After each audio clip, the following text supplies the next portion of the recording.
Pakai Yesus Krista jala ta san jati hole to hompi pakai saja ho ahin muncom coma ta san jati ho zo se kangai lut naw le kaja naw salam kain bol ne he tuni ni kho hin hi chi video mang cha a hi e ho zo sia dinga ki hil na thei passion week kiti chule hi chi ni kho sunga adi a palm sunday a kona resurrection day thodo ni kho Easter Sunday ni kho ge ba nei cha point khana hi chi point nga hi ani kho nga sunga thil su ho hi na sei khom de win kain te mi na he ama sa penin passion week kiti hi pi ham chule passion week ni kho sunga nisima Sunday a kona Friday sunga thil su ho ba nei chan anavio hite hi chi thil su ho hi Bible sunga thil su ho ade a pakai li su apin ding ki sei masa ko na Jerusalem anlut ding ge hi thim gaw hon ana sei masa ai tawin he chule hi chi thim gaw hon ana sei masa la ajong pakai Yesu Jerusalem khopia lo pi ta analut na ni kho chule Jerusalem khopia ho in ana su thing na ho jong hi Isaiah thim gaw bung som ma le gop chang se ge na le Jeremiah thim gaw bung se ge chang som la khan na jong ki chin ta in hi chi Jesu Krista Jerusalem ho ina na su thing jong hi anaki sei masa Jesu Kristan ain fulfill ai lo le su bolit na yong thil su jong au min he hi chun akhat chan na hin passion week kiti hi pi ja passion week kiti ham passion hi ti te ngai le thu gim na ai lo le thu han na kiti hi chi paka Yesun e ho zo se John se te mi him asim sa mi him John se te ho zo se hat do na dinga ahin kho ahin phala e ho zo se thi na ding khela aung thi a thogim ta le ya len la ya anaki pe do a chule Calvary cross na ahin kho ge ana phal na he chi ni kho sung hi thogim na lungjin na ni kho ai lo le pham ya zo ki sei na hi ti chu ka sei masak pe nomin chu kit le he chi Bible sunga hin Matthew bung song ni la khana ko na som ni le sage mag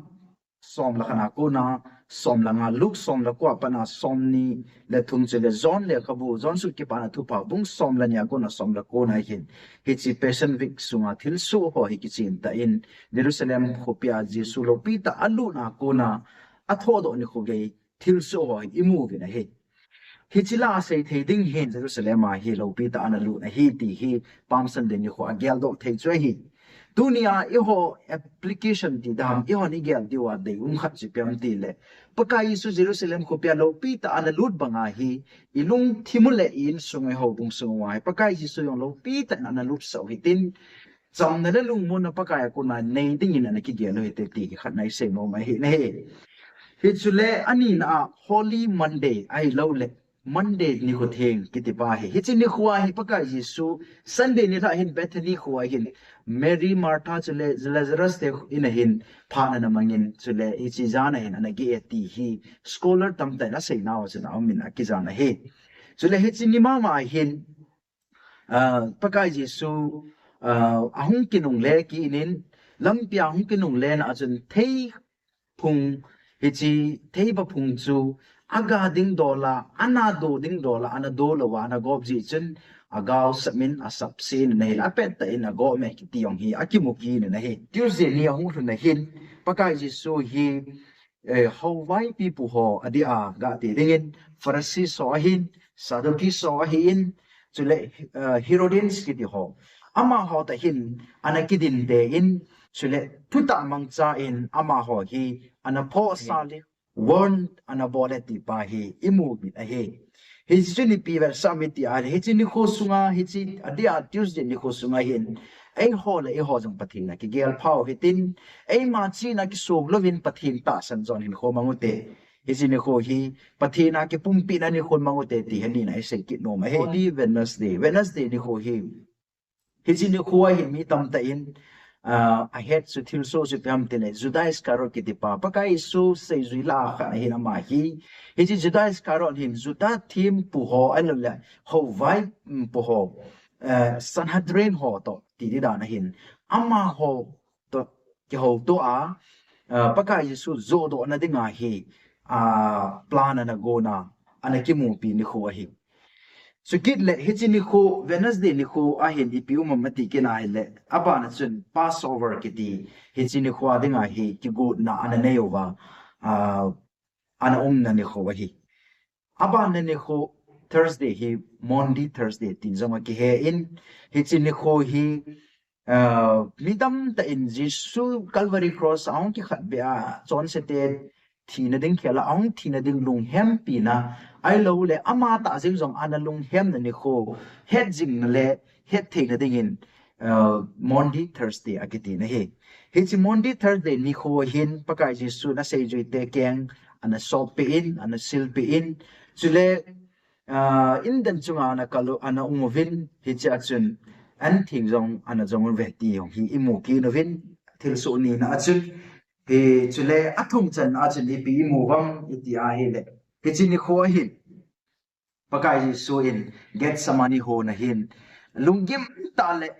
pona na nei ta in apa hinga ana taw na he ti pa yong hi imu ki no na he hichi ataw zowa hi Judas Iscariot le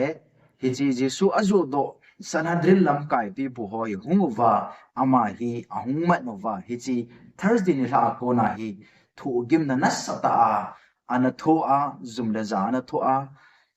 mi hon nui sat le tai tong ana uma asei jui te jeng i jong ana sei lep naw hin khoi ana mana hi amana hi just yon jong tu ni kho ade a Monday Thursday hi pakai Yesu I ho dinga atho gim na ni kho ho gel do na ni khoi manova chule ai ho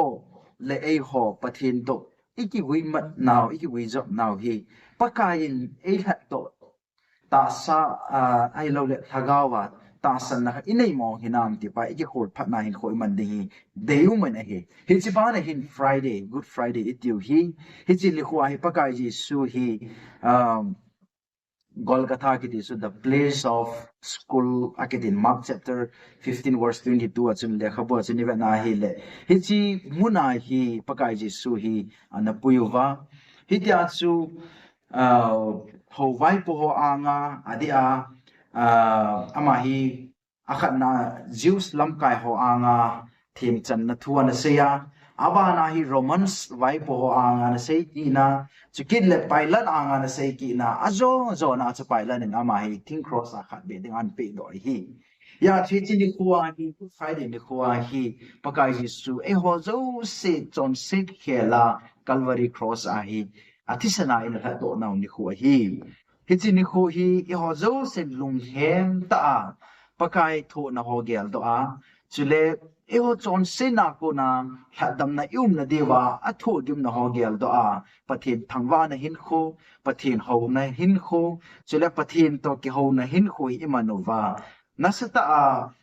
mi tam ta in lopi ta ama na hi I hon jong hichi ni kho hi lopi ta I pathin to ki gui jop man na hin kho iman deu hi poimo ma jing na hi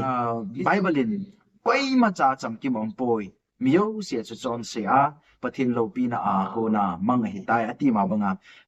pathin lopi na ko na mang sa ho hol do ki ding le that do ki dinga pathinin hichi pakai Jesu Christa cha pa chang khani ap o hi hichi Passion Week ni kho hi mi tam ta in don da le is an sam hi jong le ta san cha te ho dinga ni kho lopi ta hi pha lopi ta hi hichi ni kho ho sung se sia hi pakai Jesu tho na le ain kho man ho hi gela e hon jong hi chi ta banga chu ta san cha te hin kho a pathin tho gim na ho hi lung hem pi na ki pa na hi han lang taw na hi han lang ki til kho do na hi han lang I pilam pi hi jong le iman diu hi poi mo ma ji khat chu hi pathin ho na ho good ten kho mangoi tin chule hi chi ni kho sunga hin ita saw le ita gawin ko ki su thego hi tin pathin to ki chamo hi tin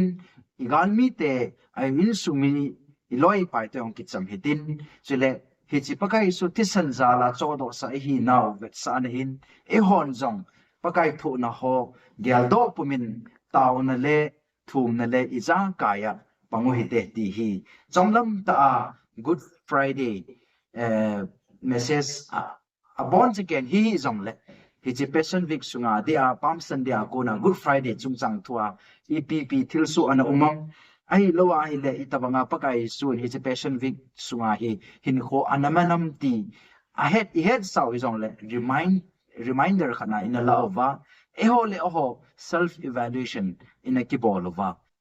self reflection in a bolova pathin thu ta kita in kho imanova pathin thogim na lungzin na ni kho ho hi ehon jong lungzin na ni kho ai lo le ki pa na ni kho ham ai lo le lung hem na ni kho ham taw na ni kho ham I bihama imanova pat take cha hi iphaw ni hi pathi na pi liu hi dunia ikitim naw le ikitil kho naw hin tin dunia ding in passion week kiti